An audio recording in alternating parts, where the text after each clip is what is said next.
আজকে আলোচনা করব বৃশ্চিক রাশির মেয়েরা কেমন হয় বা এদের চরিত্রই কেমন হয়, এই সব নিয়ে হচ্ছে আজকে আলোচনা করব। বৃশ্চিক রাশির হতে পারে আপনার মা, বোন বা আপনার কলিগ বা আপনার কোনো লাভ হতে পারে, বা আপনি যাকে পছন্দ করেন তারও বৃশ্চিক রাশি হতে পারে।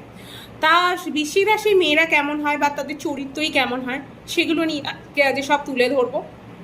ভিডিও ভালো লাগলে অবশ্যই কিন্তু লাইক, শেয়ার আর সাবস্ক্রাইব করবেন, আর নিজেদের কতটা রিলেট করতে পারছেন সেটাও জানাবেন। বৃশ্চিক রাশির হচ্ছে 8 নম্বর রাশি। এদের রাশি স্বামী হচ্ছে মঙ্গল গ্রহ। এখানে চন্দ্র কিন্তু নীচ হয়, আর রাশির স্বামীর এটা হচ্ছে মঙ্গল, এখানকার হচ্ছে অধিপতি গ্রহ। আর তারপর হচ্ছে চন্দ্র হলো মন।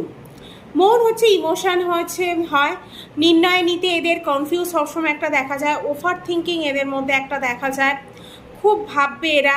চন্দ্র এখানে হচ্ছে দুর্বল হয়, তাই চন্দ্র কমজোর হলে বুঝদার হয়।